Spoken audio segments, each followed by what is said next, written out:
যে খবরে নজর রাখবো, আদালতে অস্বস্তি বাড়লো শুভেন্দু অধিকারী রক্ষা কবচ প্রত্যাহার করলো আদালত। আরো একবার জানাবো এই মুহূর্তের বড় খবর, শুভেন্দু অধিকারী রক্ষা কবচ প্রত্যাহার করলো আদালত। রাজ্যের বিরোধী দলনেতা শুভেন্দু অধিকারীর এই রায় কিন্তু আদালতে অস্বস্তি বাড়লো তার। যে রক্ষা কবচ এতদিন তার ছিল সেই রক্ষা কবচ এবার প্রত্যাহার করলো আদালত। মাননীয় বিচারপতি রাজাশেখর মান্থার দেওয়া রক্ষা কবচ, সেই রক্ষা কবচ প্রত্যাহার করলেন বিচারপতি জয় সেনগুপ্ত। মানিকতলা সহ মোট 5টি মামলা সিবিআই এবং রাজ্যের যুগ্ম এসআইটি গঠন করে দিল আদালত। যে রক্ষা কবচ এতদিন ধরে যার সুবিধা ভোগ করতেন রাজ্যের বিরোধী দলনেতা শুভেন্দু অধিকারী, সেই রক্ষা কবচ এবার প্রত্যাহার করলো আদালত। বিচারপতি রাজাশেখর মান্তা তার দেওয়া রক্ষা কবচ এবার প্রত্যাহার করলেন বিচারপতি জয় সেনগুপ্ত।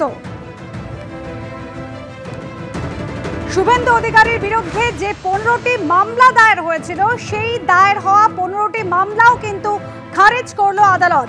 মাননীয় বিচারপতি জয় সেনগুপ্ত তিনি রক্ষা কবচ প্রত্যাহার করেছেন, কিন্তু শুভেন্দু অধিকারীর বিরুদ্ধে দায়ের হওয়া 15টি মামলা খারিজ করলো আদালত। শুভেন্দু অধিকারীর রক্ষা কবচ প্রত্যাহার করলো আদালত। এই মুহূর্তের বড় খবর, বিচারপতি রাজাশেখর মান্তার দেওয়া রক্ষা কবচ প্রত্যাহার করলেন বিচারপতি জয় সেনগুপ্ত। 15টি মামলা তার বিরুদ্ধে দায়ের হয়েছিল, যদিও সেই সবকটি মামলা খারিজ করে দিয়েছে একই সঙ্গে আদালত। আমাদের প্রতিনিধি সৌভিক মজুমদার এই মুহূর্তে রয়েছেন আমাদের সঙ্গে টেলিফোন লাইনে। সৌভিক, শুভেন্দু অধিকারীর যে রক্ষা কবচ ছিল সেটা প্রত্যাহার করা হলো এবার আদালতের তরফ থেকে। দেখো, তুমি জানো যে 2022 সালের 8ই ডিসেম্বর বিচারপতি রাজাশেখর মান্থা তিনি এই অন্তর্বর্তীকালীন রক্ষা কবচ দিয়েছিলেন এবং সেই রক্ষা কবচের সারবত্তা এটাই ছিল যে কলকাতা হাইকোর্টের অনুমতি ছাড়া শুভেন্দু অধিকারীর বিরুদ্ধে কোনো ধরনের এফআইআর দায়ের করা চলবে না, এবং সেই কারণেই রাজ্য সরকারের তরফ থেকে বা এ রাজ্যের পুলিশের তরফ থেকে এখনো পর্যন্ত একাধিক ঘটনায় অভিযোগ জানানো হলেও তারা শুভেন্দু অধিকারীর বিরুদ্ধে এখনো কোনো এফআইআর তারা নতুন করে তারা দায়ের করতে পারেননি। তার কারণ কলকাতা হাইকোর্টের তরফে তাকে এই অন্তর্বর্তীকালীন রক্ষা কবচ দেওয়া হয়েছিল। এখন তুমি জানো যে মূল যে মামলা ছিল সেই মামলা কিন্তু সেই সময় থেকে অর্থাৎ 2021-22 সাল থেকে এখনো পর্যন্ত বিচারাধীন ছিল।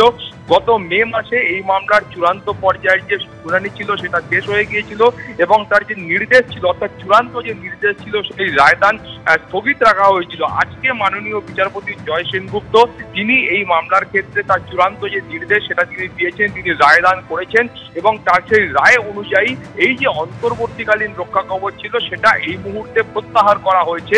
তার কারণ মাননীয় বিচারপতি জয় সেনগুপ্তর যুক্তি হচ্ছে যে কোনো ধরনের অন্তর্বর্তী নির্দেশ সেটা কিন্তু একেবারে অনেক দিনের জন্য বা বহুদিনের জন্য চলতে পারে না, সমস্ত অন্তর্বর্তী নির্দেশেরই একটা শেষ রয়েছে।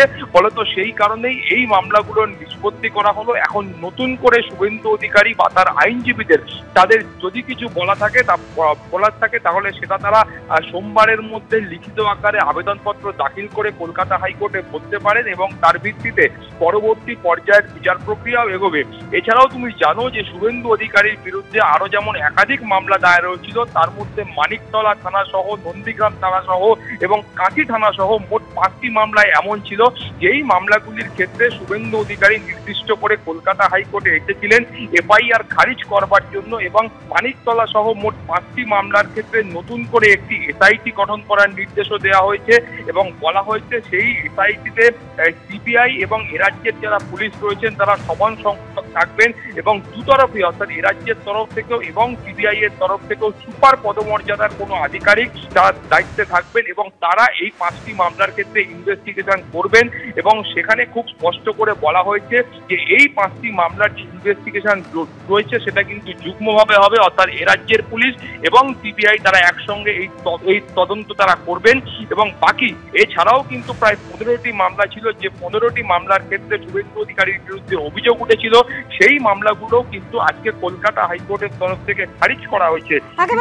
তুমি আমাদের সঙ্গে থাকো, অর্থাৎ আদালতের বক্তব্য রক্ষা কবচ সংক্রান্ত যে অন্তর্বর্তী নির্দেশ আদালত দিয়েছিল সেই অন্তর্বর্তী নির্দেশ অনির্দিষ্টকালের জন্য থাকতে পারে না। সেই কারণে রক্ষা কবচ যে ছিল রাজ্যের বিরোধী দলনেতার জন্য সেই রক্ষা কবচ প্রত্যাহার করে নিল আদালত। বিচারপতি রাজাশেখর মান্থাই রক্ষা কবচ দিয়েছিলেন, সেই রক্ষা কবচ এবার আদালত প্রত্যাহার করলো। সৌভিক মজুমদার রয়েছেন আমাদের সঙ্গে। সৌভিক, অর্থাৎ একাধিক মামলা রয়েছে শুভেন্দু অধিকারীর বিরুদ্ধে, 15টি মামলা ইতিমধ্যেই খারিজ হয়ে গিয়েছে। বাকি মামলাগুলোর ক্ষেত্রে এবার কি হতে চলেছে? দেখো, বাকি যে 5টি মামলার কথা তোমাকে বললাম, সেই 5টি মামলার ক্ষেত্রে এ রাজ্যের পুলিশ এবং সিবিআই কে অর্থাৎ দু তরফেই সমান সংখ্যক আধিকারিকরা থাকবেন। সেই আধিকারিকদের দিয়ে একটি এসআইটি গঠন করা হবে এবং সেই এসআইটি কিন্তু গোটা বিষয়টা তারা খতিয়ে দেখবেন এবং পরবর্তী পর্যায়ের যে ইনভেস্টিগেশন রয়েছে সেই ইনভেস্টিগেশন তারা করবেন, এমন নির্দেশই আজকে কলকাতা হাইকোর্টের তরফ থেকে বলা হয়েছে। এবং তুমি জানো যে এই 5টি মামলার ক্ষেত্রে মূলত মানিকতলা থানায় যে মামলা ছিল, সেই মামলার ক্ষেত্রে অভিযোগ করা হয়েছিল যখন শুভেন্দু অধিকারী এ রাজ্যের মন্ত্রী ছিলেন, সেই সময় তিনি সরকারি চাকরি পাইয়ে দেওয়ার নাম করে প্রতারণা করেছিলেন। এই অভিযোগে তার বিরুদ্ধে একটি এফআইআর হয়। এছাড়াও তোমাকে বলবো যে নন্দীগ্রাম থানায় একটি এফআইআর হয়েছিল। এই এফআইআরে বলা হয়েছিল যে বিজেপির মিছিলের সময় একজন তৃণমূল কর্মী তিনি জয় বাংলা স্লোগান দিয়েছিলেন বলে বিজেপি কর্মীরা তাকে মারধর করেছিলেন, সেখানেও শুভেন্দু অধিকারীর বিরুদ্ধে এফআইআর হয়।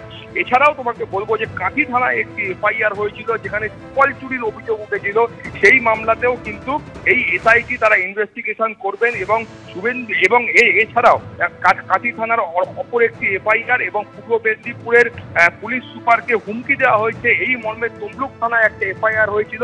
এই যে মোট 5টি এফআইআর ছিল, সেই 5টি এফআইআর এর ক্ষেত্রে যে ইনভেস্টিগেশন রয়েছে সেটাই কিন্তু এই এসআইটি করবে। মাননীয় বিচারপতি জয় সেনগুপ্ত তিনি কিন্তু খুব স্পষ্ট করে বলেছেন যে সুপার পদমর্যাদার একজন আধিকারিক, একজন সিবিআই এর তরফ থেকে এবং একজন রাজ্যের তরফ থেকে তারা সমান সংখ্যক আধিকারিকদের নিয়ে এই ইনভেস্টিগেশন তারা করবেন। অনুসুয়া, ধন্যবাদ সৌভিক।